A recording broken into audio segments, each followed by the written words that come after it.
2 فروری 2023 پاکستان تحریک انصاف کے لیے حالیہ تاریخ میں ایک مشکل ترین دن کے طور پہ تصور کیا جائے گا۔ انتہائی بری خبریں، ہتھکڑی لگا کے ان کو پیش کیا گیا۔ انہیں 5 سے 7 سال تک قید کی سزا ہو سکتی ہے۔ ہمارے جو کبوتر خبر لے کر آیا ہے وہ یہ ہے، عمران خان صاحب نے عارف علوی صاحب کو خط لکھا ہے۔ عمران خان صاحب نے اپنے کاغذات نامزدگی وہاں سے واپس لے لیے ہیں۔ یہ بات بھی ثابت ہو گئی ہے کہ تحریک انصاف نے ممنوعہ فنڈنگ حاصل کی۔ کچھ لوگ ہیں جنہوں نے صحافت کا لبادہ اوڑھا ہوا ہے، ایک جماعت کے ساتھ ان کی وابستگی ہے، اور مریم نواز کی طرف سے وہ جو جسے کہتے ہیں نا سفید جھنڈا دکھایا گیا ہے، آؤ دوستی کرتے ہیں۔ السلام علیکم ناظرین، میں ہوں منصور علی خان، اپنے ریجنل چینل کے اوپر آپ کو خوش آمدید کہوں گا۔ ناظرین، آج کی جو تاریخ ہے، پہلے میں ذرا چیک کروں تاریخ کیا ہے۔ 2 فروری 2023 پاکستان تحریک انصاف کے لیے میرا خیال میں حالیہ تاریخ میں ایک مشکل ترین دن کے طور پہ تصور کیا جائے گا، میں یہ سمجھتا ہوں۔ بڑا ہی ڈیفیکلٹ دن، ہر جگہ سے بری خبریں اور انتہائی بری خبریں، اور میرے خیال میں جسے کہتے ہیں نا بس کسی طرح رات ہو جائے اور دن ختم ہو جائے۔ میرے خیال میں پاکستان تحریک انصاف جو ہے نا آج یہ دعا کر رہی ہوگی کہ کسی طرح یہ دن ختم ہو، تاریخ تبدیل ہو جائے کسی طرح۔ کیا کیا کچھ ہوا ہے، میرے پچھلے ویلاگ کے اندر تو کافی حد تک اس کو کور کیا تھا، لیکن معاملہ جو ہے نا، جو اتنی ڈیولپمنٹس ہیں کہ میرے خیال میں اسے کور کرنے کے لیے مجھے کم از کم 2 ویلاگ چاہیے، لیکن میں پھر بھی جلدی جو ہے وہ چیزوں کو میں کور کروں گا۔ ایک تو شیخ رشید صاحب کی گرفتاری کے اوپر ہم نے بات کی تھی۔ شیخ رشید صاحب کو اس کے بعد ضلع کچہری میں جو ہے ڈسٹرکٹ اینڈ سیشن کورٹ کے اندر جو ہے ان کو پیش کیا گیا، ہتھکڑی لگا کے ان کو پیش کیا گیا، اور پولیس نے جو ہے ان کا 8 روزہ جسمانی ریمانڈ جو ہے وہ طلب کیا۔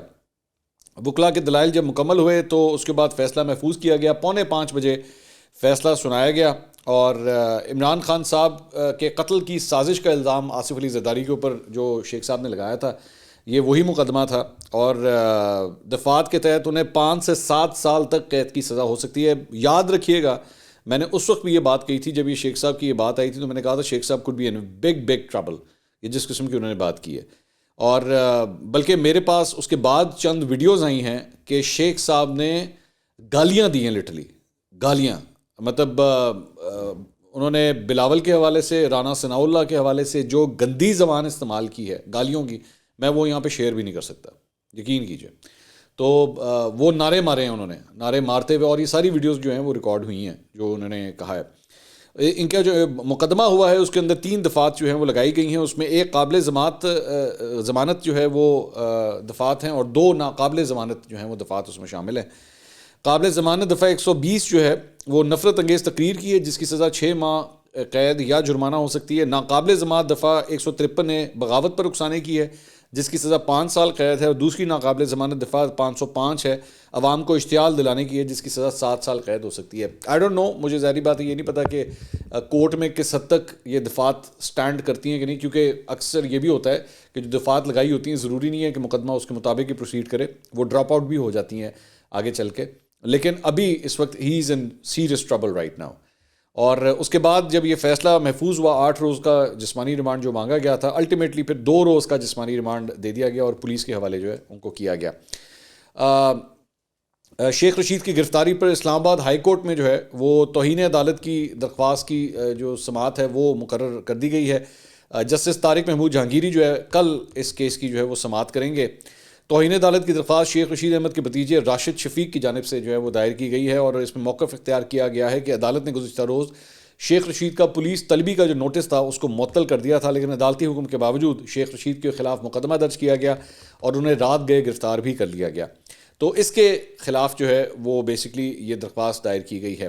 شیخ رشید کی گرفتاری کے اوپر البتہ اسلام آباد پولیس نے جو ہے ایک ٹویٹ کیا، کیونکہ شیخ صاحب نے یہ الزامات لگائے تھے کہ گھر میں گھس کے ان کے ملازمین کو جو ہے وہ زد و کوب کیا گیا ہے، یہاں تک کہا گیا کہ جو ان کو ننگا بھی کیا گیا ہے، اور گھر کے شیشے توڑے گئے ہیں، توڑ پھوڑ ہوئی ہے وہاں پہ۔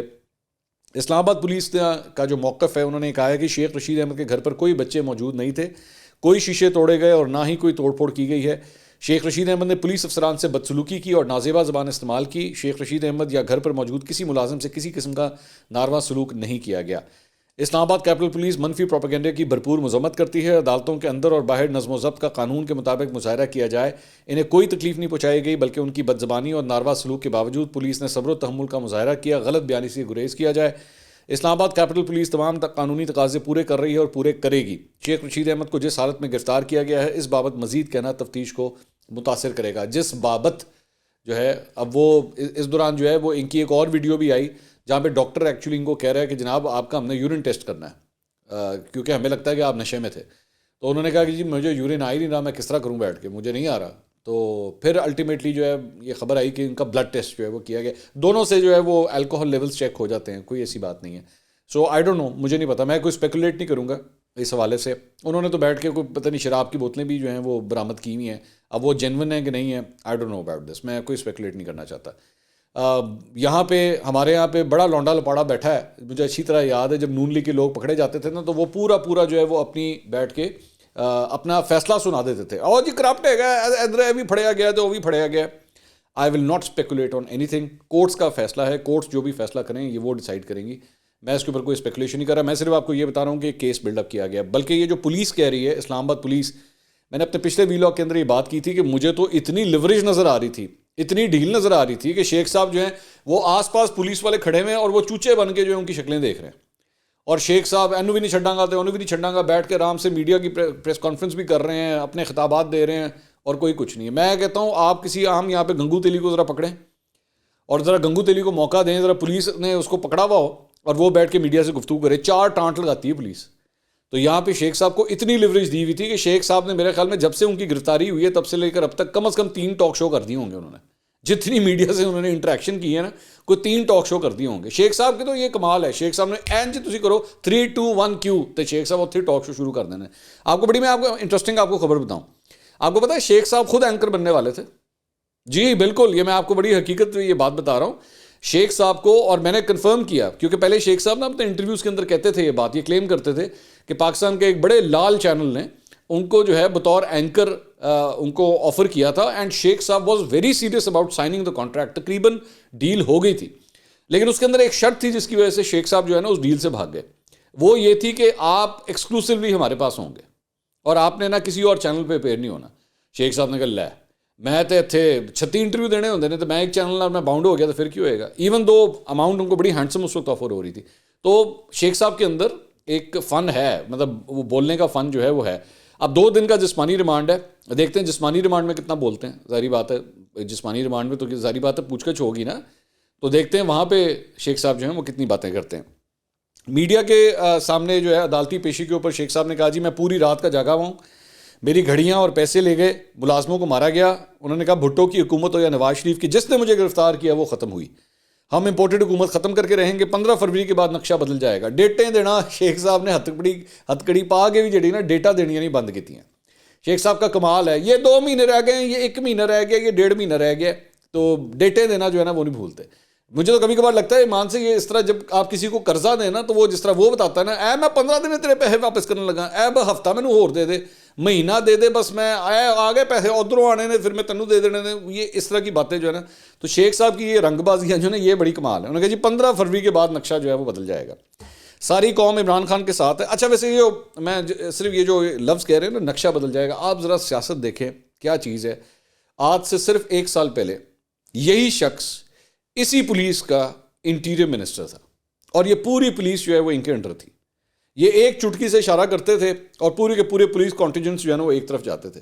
آج وہی پولیس ان کو گرفتار کر کے جو ہے ہاتھ میں ہتھکڑی ڈال کے اور اس طرح لے کے جا رہی ہے. شکر ہے خدا کا کہ انہوں نے وہ حرکت نہیں کی جو فواد کے ساتھ کی تھی، انہوں نے کہ منہ پہ کپڑا نہیں ڈالا. وہ بھی ایک بڑی بھیانک قسم کی چیز تھی جس کو میں نے بڑا کنڈیم کیا تھا. تو ڈگنیٹی کے ساتھ جو ہے وہ آپ کو لوگوں کو ٹریٹ کرنا چاہیے. تو آئی ہوپ کہ شیخ صاحب کے ساتھ بھی جو ہے آئین اور قانون کے مطابق جو ہے وہ عمل ہونا چاہیے، غیر قانونی کام کوئی نہیں ہونا چاہیے. اچھا جی، اس کے بعد ان کو جو ہے شیخ صاحب کو بختر بند گاڑی کے اندر پولی کلینک جو ہے وہاں پہ پہنچایا گیا اور ان کے خون کے نمونے لیے گئے. یہ ساری تفصیلات میں آپ کے ساتھ پہلے شیئر کر چکا ہوں. آپ ذرا کچھ دیگر خبریں بھی ذرا شامل کریں. ایک تو جی عمران خان صاحب نے عارف الوی صاحب کو خط لکھا ہے اور شبلی فراز صاحب نے یہ خط جو ہے ایوان صدر پہنچایا ہے، اور اس کے مطابق جی P T I core committee اور پارلیمانی پارٹی کے 29 جنوری کے اجلاس کی متفقہ قرارداد بھی بھجوائی گئی ہے. انتخابات کی تاریخ کے تعین سے متعلق گورنر خیبر پختونخوا کی گفتگو کا متن بھی جو ہے وہ خط کے ساتھ بھجوایا گیا ہے. گورنر خیبر پختونخوا کی گفتگو کا متن اسد عمر کی جانب سے فراہم کیا گیا. عمران خان کے خط کے مطابق P T I core committee اور پارلیمانی پارٹی کا مشترکہ اجلاس 29 جنوری کو ہوگا جس میں متفقہ قرارداد منظور کی گئی. اس قرارداد کے ذریعے خط میں لکھا گیا ہے کہ جی آپ سے بطور صدر انٹیلیجنس ایجنسیز مقتدر مقتدا کے سیاست میں کردار کا نوٹس لینے کی سفارش کی گئی ہے۔ اس میں کہا گیا جی گورنر خیبر پختونخوا کا 27 جنوری کا بیان اس کی مثال ہے۔ گورنر کا موقف ہے کہ وہ صوبائی اسمبلیوں کے انتخابات کی تاریخ کا تعین نہیں کر سکتا۔ یہ بات بھی موجود ہے کہ گورنر کے مطابق یہ کام انٹیلیجنس ایجنسیز اور اسٹیبلشمنٹ کو کرنا ہے۔ قرارداد میں آپ کی توجہ اغوا اور جھوٹے پرچوں کے اندراج کی جانب بھی مبذول کرائی گئی ہے۔ قرارداد میں قائدین اور کارکنان کو دی جانے والی دھمکیوں اور زیر حراست تشدد کا معاملہ بھی اٹھایا گیا ہے۔ اس خط کے مطابق قرارداد بنیادی حقوق کے خلاف ورزیوں کے تدارک کے لیے آپ سے مؤثر اقدامات کی سفارش کرتی ہے۔ تو یہ عمران خان صاحب کی جانب سے عارف علوی صاحب کو خط لکھا گیا ہے۔ اچھا جی، اس کے علاوہ اب آ جائیں اس کیس کے اوپر جو پاکستان تحریک انصاف کے لیے آج کی تاریخ کا میرے خیال میں سب سے بڑا جو شوکر تھا وہ تھا، اور میں نے پچھلے ویلاگ میں بھی یہ بات کی تھی کہ آج ایک بڑا فیصلہ جو ہے وہ آنا ہے۔ وہ فیصلہ اب سامنے آ گیا ہے۔ اسلام آباد ہائی کورٹ نے ممنوعہ فنڈنگ کیس میں الیکشن کمیشن کا جو فیصلہ تھا پی ٹی آئی کے خلاف، اس کے سلسلے میں جو انہوں نے درخواست دی تھی وہ درخواست آج اسلام آباد ہائی کورٹ نے مسترد کر دی ہے۔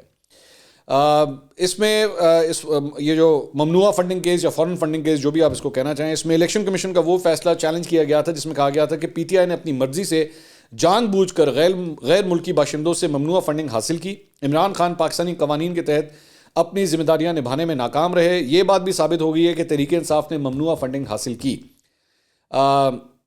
مختصر فیصلہ سنایا گیا ہے۔ ممنوعہ فنڈنگ کیس میں الیکشن کمیشن کے فیصلے کے خلاف لارجر بینچ کا محفوظ فیصلہ جاری کیا گیا، درخواست کو مسترد کیا گیا، اور یہ جو فیصلہ ہے یہ چیف جسٹس عامر فاروق، جسٹس میاں گل حسن اورنگزیب اور جسٹس بابر ستار پر مشتمل بینچ نے جو ہے یہ فیصلہ سنایا ہے۔ یہ الیکشن کمیشن کی جانب سے 2 اگست 2022 کو پی ٹی آئی کے خلاف 2014 سے یہ کیس چل رہا تھا۔ یہ وہی کیس ہے جو اکبر ایس بابر صاحب کی جانب سے جو ہے وہ کیا گیا تھا۔ انہوں نے کہا جی اس رپورٹ میں کہا گیا تھا کہ یہ ثابت ہوا ہے کہ انہوں نے ممنوعہ ذرائع سے فنڈنگ جو ہے وہ لی تھی، اور اس کے اندر یہ بھی ثابت ہوا تھا کہ جناب انہوں نے کئی ایسے بینک اکاؤنٹس تھے جو انہوں نے چھپائے بھی تھے، جس کے اندر لاکھوں کروڑوں روپے کی ٹرانزیکشنز تھیں۔ عمران خان صاحب کے سائنڈ سگنیچرز کے ساتھ کھلے ہوئے اکاؤنٹس بھی جو ہے وہ مینشن نہیں کیے گئے، جس میں نظر آیا کہ جی وہ پیسے ٹرانسفر کیے گئے ہیں۔ اس کے علاوہ ذاتی ملازموں کے نام بھی جو ہے وہ فنڈز ٹرانسفر ہوئے ہیں، یہ ٹرانزیکشنز بھی اس کے اندر شو ہوتی ہیں، لیکن اس کو بھی چھپانے کی جو ہے وہ کوشش کی گئی ہے۔ تو بیسکلی اور اس کے اندر ابراج گروپ، آئی پی آئی اور یو ایس آئی سے بھی جو ہے یو ایس اے سے بھی فنڈنگ حاصل کی ہے، اور U S A L L C سے بھی حاصل کردہ فنڈنگ جو ہے یہ بیسکلی ساری الیکشن کمیشن کی جو رپورٹ ہے اس کے اندر یہ ساری ڈیٹیلز تھی۔ تو اس رپورٹ کو بیسکلی چیلنج کیا گیا تھا۔ اب ظاہری بات ہے ابھی پاکستان تحریک انصاف کے پاس ایک دوسرا پلیٹ فارم بھی ہے، اور وہ ہے سپریم کورٹ، کہ سپریم کورٹ میں جا کے اس فیصلے کے خلاف بھی اپیل کر سکتے ہیں۔ لیکن فی الحال اسلام آباد ہائی کورٹ سے جو ہے وہ ریجیکشن ہوئی ہے پاکستان تحریک انصاف کے لیے۔ بہت مشکل وقت ہے۔ اس کے بعد یہ ذہن میں رکھیے گا کہ پاکستان تحریک انصاف کے لیے مشکلات مزید بڑھ سکتی ہیں۔ مطلب کئی تجزیہ کار، قانونی ماہرین یہ بھی کہہ رہے ہیں کہ پاکستان تحریک انصاف کا ہو سکتا ہے نام تک تبدیل کرنا پڑ جائے۔ عمران خان صاحب بطور chairman P T I continue کر سکتے ہیں یا نہیں کر سکتے، یہ معاملہ آلریڈی اس وقت چل رہا ہے۔ عمران خان صاحب بطور خود ایک پارلیمنٹیرین کے اور سابق وزیر اعظم کے توشہ خانہ کا کیس آلریڈی اس وقت چل رہا ہے، وہ گھڑیوں کا معاملہ چل رہا ہے، فوجداری مقدمہ ہے جو ان کے خلاف چل رہا ہے، ٹیرین وائٹ کا کیس آلریڈی ان کے خلاف چل رہا ہے، نااہلی کا معاملہ ہے، وہ بھی معاملہ جو ہے وہ عمران خان صاحب کا چل رہا ہے۔ اور اسی سلسلے میں اب پہلی ڈیولپمنٹ یہ ہوئی ہے کہ این اے 193 میں جو ضمنی انتخاب ہونا تھا وہاں پہ عمران خان صاحب نے اب الیکشن نہ لڑنے کا فیصلہ کیا ہے۔ مختلف ٹیلی ویژن چینل نے اس کو رپورٹ کیا، دنیا کے اوپر یہ رپورٹ کیا گیا کہ عمران خان صاحب نے اپنے کاغذات نامزدگی وہاں سے واپس لے لیے ہیں، اور ان کی جگہ محسن لغاری صاحب جو ہیں، جو سابقہ فائنانس منسٹر تھے پنجاب گورنمنٹ کے اندر، ابھی ریسنٹلی پرویز الہی صاحب کی جب حکومت تھی تو فائنانس منسٹر تھے، تو ان کو جو ہے وہ کاغذات جو ہے وہ جمع کروانے کا کہا گیا کہ جی آپ یہاں پہ، کیونکہ اب ظاہری بات ہے پنجاب اسمبلی تو رہی نہیں ہے، وہ ایم پی اے بھی نہیں رہے ہوئے، تو ان کو کہا گیا کہ جی آپ جا کے اپنے کاغذات جو ہیں وہ جمع کروائیں۔ تو یہاں پہ اویس لغاری صاحب جو مسلم لیگ نون کے رہنما ہیں، ان کے صاحبزادے جو ہیں مسلم لیگ نون کی طرف سے موسٹ پرابلی الیکشن لڑنے والے ہیں، تو لغاری ورسز لغاری ہی یہاں پہ ہوگا جو مقابلہ ہوگا۔ جو جرنلسٹ تھے دنیا کے، ان کے مطابق یہ جو ٹیرین وائٹ والا کیس ہے اس کی وجہ سے اس کو واپس لیا گیا ہے۔ اچھا، اگر تو ایسا ہی ہے، اگر تو ایسی ہی صورتحال ہے تو پھر تو عمران خان صاحب نے 33 حلقوں سے الیکشن لڑنے ہیں، تو کیا یہ آگے چل کے ان 33 حلقوں کے اوپر بھی ریفلیکٹ کرے گا یا نہیں کرے گا؟ کیا عمران خان صاحب اس کو بھی نظر ثانی کرتے ہیں یا نہیں کرتے؟ یہ ایک دیکھنے والی جو ہے وہ چیز ہوگی۔ تو ایک ڈیولپمنٹ جو ہے یہ ہوئی ہے۔ اس کے علاوہ ایک اور معاملہ جو ہے شہباز گل صاحب کا ہے۔ میں نے آپ سے کہا نا بڑا ہی بھاری دن تھا آج پاکستان تحریک انصاف کے لیے۔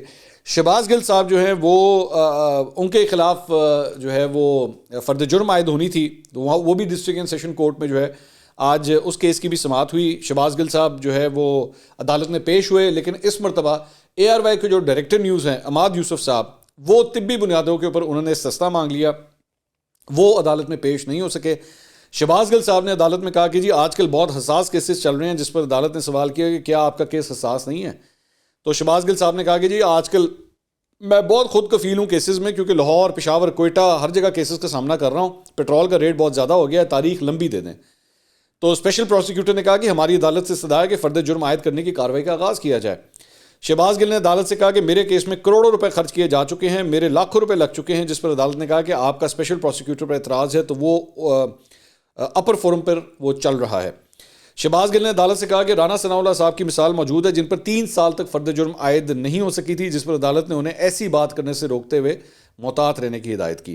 عدالت نے اب 11 فروری کی تاریخ جو ہے ملزمان پر فرد جرم عائد کرنے کے لیے مقرر کی ہے.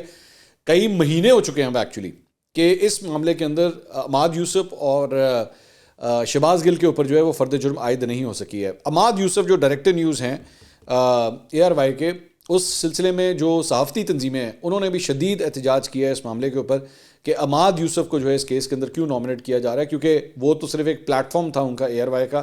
اگر کوئی آ کے کیا بولتا ہے کیا نہیں بولتا، اس کے لیے آپ کسی ڈائریکٹر نیوز کو جو ہے وہ کیوں ذمہ دار ٹھہرا سکتے ہیں اس معاملے کے اوپر. تو شدید اس کے اوپر احتجاج ہوا ہے. شہباز گل کے اوپر اور دونوں کے اوپر جو ہے فی الحال فرد جرم عائد نہیں ہو سکی ہے. ایک یہ معاملہ تھا. مریم نواز صاحبہ بھاولپور کے اندر 2 روزہ دورے کے اوپر موجود تھیں. آج جو تنظیمی میٹنگز تھیں ان کی وہ ہوئیں. آج رانا ثناء اللہ، مریم اورنگزیب وہ ان کے ساتھ وہاں پہ موجود تھیں. تو اس کے بعد جو پریس کانفرنس ہوئی اس کے اندر چند جو سوال جواب ہوئے ہیں وہ میں آپ کے ساتھ شیئر کرنا چاہوں گا. ایک تو اس میں انہوں نے کہا جی نواز شریف کے آنے کی تیاری کر رہے ہیں، آنے والے چند ہفتوں میں وہ پاکستان آئیں گے. ان سے سوال کیا گیا کیا نون لیگ بھی پی ٹی آئی کی طرح اینٹی اسٹیبلشمنٹ کا بیانیہ لے کر جائے گی؟ تو انہوں نے کہا جی نون لیگ حقائق کے اوپر الیکشن لڑے گی، ہم گھڑی چور کی طرح نہیں کریں گے کہ جب وزارت عظمیٰ کی کرسی چاہیے تھی تو اسٹیبلشمنٹ کی تعریف میں دن رات ایک کر دی اور جب حکومت گئی تو انہی کو ہدف تنقید بنا دیا. ہمارا کسی سے کوئی ذاتی جھگڑا نہیں ہے. ان سے سوال ہوا کہ آپ کے دور میں بھی صحافیوں کو گرفتار کیا جا رہا ہے. مریم نواز صاحبہ کا جو جواب ہے مجھے اس سے شدید اختلاف ہے. جواب کیا تھا؟ انہوں نے کہا میں صحافیوں اور آزادی اظہار کی مکمل حمایت کرتی ہوں، لیکن کچھ لوگ ہیں جنہوں نے صحافت کا لبادہ اوڑھا ہوا ہے، ایک جماعت کے ساتھ ان کی وابستگی ہے اور کچھ چینلز. ایکچولی یہ سوال جو ہے عمران ریاض خان کے حوالے سے کیا گیا تھا، وہاں پہ ان کا نام لیا گیا تھا وہاں پہ. انہوں نے کہا جی یہ کچھ لوگ ہیں جنہوں نے صحافت کا لبادہ اوڑھا ہوا ہے، ایک جماعت کے ساتھ ان کی وابستگی ہے اور کچھ چینلز جن میں اے آر وائی سر فہرست ہے، اگر وہ جھوٹ کی مشینری کے طور پہ سامنے آئیں گے تو ان کے خلاف بولنا میرا حق ہے. صحافی برادری کے ساتھ میں دل و جان سے کھڑی ہوں، ملک میں مہنگائی آئی ایم ایف کے معاہدے کی وجہ سے ہے. خیر اب یہ جو میڈیا سے ریلیٹڈ جو بات ہے نا، یہ ایگزیکٹلی یہی ورژن ہے جو خان صاحب کھڑے ہو کے دیتے ہیں. وہ ان صحافیوں کو ٹارگٹ کرتے ہیں جو صحافی ان کی بات کو ٹو نہیں کرتے، وہ اپنے تتر بتر اینکر لونڈے لپاڑے ان سب کو بیٹھ کے وہ سپورٹ کرتے ہیں اور وہ بھی یہی پوائنٹ آف ویو دیتے ہیں. وہ جیو کو ہٹ کرتے ہیں کہ جی جیو تو ایسا ہے تو جیو تو ویسا ہے. یہاں پہ مریم نواز جو ہیں وہ اے آر وائی کو اس طرح ہٹ کرتی ہیں. تو میرا خیال میں یہ نامناسب چیز ہے. آپ کو نہیں پسند، آپ کو 10,000 طریقے ہیں کہ آپ اپنی ناراضی کا اظہار کر سکتے ہیں، لیکن اس طرح کسی بھی صحافی کے حوالے سے، اور میں عمران ریاض خان کے حوالے سے بات کرنا چاہوں گا، میں نے اپنے پچھلے ویلاگ میں بھی بات کی تھی کہ اس طرح ان کو اس طرح برانڈ کر دینا. عمران خان صاحب بھی جب چند صحافیوں کو اس طرح برانڈ کرتے ہیں، مثال کے طور پہ وقار ستی کے حوالے سے انہوں نے اس قسم کے الزامات لگائے کہ جی وقار ستی تو ان کا بندہ ہے، وقار ستی تو یہ کرتا ہے، وقار ستی تو وہ کرتا ہے. دس از ناٹ رائٹ. آپ کو نہیں پسند بات، آپ اپنا پوائنٹ آف ویو ضرور دیجئے، لیکن اس طرح برانڈ کر دینا میرا خیال میں ناانصافی ہے. دوسرا شاہد خاقان عباسی صاحب کے حوالے سے جو ان سے سوال ہوا، شاہد خاقان عباسی کے بارے میں انہوں نے کہا جی کہ شاہد خاقان عباسی نواز شریف کے درینہ ساتھی ہیں، ہمارا تعلق دہائیوں پر محیط ہے. شاہد خاقان عباسی میرے بھائی اور ہمارے خاندان کا حصہ ہیں. شاہد خاقان عباسی سے متعلق مخالفین کو جو چاہیے وہ ان کو نہیں ملے گا. شاہد خان عباسی کہہ چکے ہیں کہ وہ مجھے کام کرنے کے لیے سپیس دے رہے ہیں. میں شاہد خاقان عباسی سے خود ملاقات کروں گی، ان سے دل کی باتیں کروں گی. میں شاہد خاقان عباسی اور دیگر سینئر سے رہنمائی جو ہے وہ میں لوں گی. اس دوران جب وہ پریس کانفرنس کر رہی تھی تو ایک خاتون بھی جو ہے وہاں پہ احتجاج کرنے لگی، اور احتجاج وہ ایکچولی انٹرنل پالیٹکس کا احتجاج تھا کہ جی وہاں کے جو مقامی رہنما ہیں وہ دوسرے لوگوں کو آگے نہیں آنے دیتے. تو مریم نواز نے ان کو بلا لیا، انہوں نے کہا آئیں میرے ساتھ آ کے کھڑی ہوں اور بات کریں جو بھی آپ کر رہی ہیں. تو پھر وہ اس خاتون کو انہوں نے وہاں پہ اسپیس دی. تو میں یہ کہنا چاہوں گا actually she handle it quite well. یہ نارملی اس قسم کی جو ایک دم ابرپٹ سچویشن ہوتی ہے نا، یہ بڑی آکورڈ ہو جاتی ہے. مجھے اچھی طرح یاد ہے ایک دفعہ عمران خان صاحب بنی گالا کے اندر کھڑے تھے اور وہ پریس کانفرنس کر رہے تھے، تو ایک عورت وہاں پہ بھی اسی طرح ہی آئی تھی تو خان صاحب نے نا اس کو پہلے چپ کرانے کے لیے چپ کرو چپ کرو چپ کرو، تو وہ عورت چپ نہیں ہو رہی تھی اور خان صاحب سے بالکل ہینڈل نہیں ہوا تھا اور بڑی امبیرسنگ سچویشن ہوئی تھی. اور اس کے بعد عمران خان صاحب تنگ آ کے نا انہوں نے پریس کانفرنس وہیں پہ ختم کی تھی اور وہ چلے گئے تھے وہاں پہ. لیکن یہاں پہ مریم نواز نے اس کو اچھا ہینڈل کیا اور بڑے اس کو رسپیکٹ کے ساتھ اس عورت کو بلایا ڈائس پہ اپنی جگہ اس کو لا کے وہاں پہ کھڑا کیا. اس نے اپنے دل کا سارا غبار وہاں پہ نکالا. تو شی handle it well. Shahid Khaqan Abbasi کے حوالے سے بھی میں کہوں گا کہ یہ جو اسپیکولیشنز کئی دنوں سے چل رہی تھیں، میرا خیال میں انہوں نے اچھا کیا ہے کہ ایک اچھا رسپانس دیا کہ میں شاہد خاقان عباسی کے ساتھ جو ہے وہ معاملوں کو ریزالو کروں گی. میں نے آپ نوٹ کیجئے، میں نے پچھلے 2 دن میں خاص طور پہ میں نے آپ کو بتایا تھا ہمارے جو کبوتر خبر لے کر آیا ہوا ہے وہ یہ ہے، معاملہ خراب ہے لیکن معاملہ ریزالو ہو سکتا ہے. اگر ایگوز کو آپس میں مارا جائے، آپس میں بات چیت کر لی جائے تو معاملہ ریزالو ہو جائے گا. تو میرا خیال میں مریم نواز کی طرف سے وہ جو جسے کہتے ہیں نا سفید جھنڈا دکھایا گیا ہے کہ آئیں بیٹھ کے آؤ دوستی کرتے ہیں، تو جس طرح بچے کہتے ہیں نا آؤ دوستی کر لیتے ہیں، تو یہ دوستی والا جو ہے نا ایک سگنل گیا ہے یہاں سے میرے خیال میں مریم نواز کی طرف. تو پتہ نہیں اب یہ ریزالو ہوتا ہے یا نہیں ہوتا، یا وہ جسے کہتے ہیں نا ہمیشہ دیر کر دیتا ہوں میں. تو پتہ نہیں مریم نواز نے اب دیر تو نہیں کر دی، یہ تو وقت بتائے گا. اگلی ویڈیو میں دوبارہ ملاقات ہوگی. اللہ حافظ.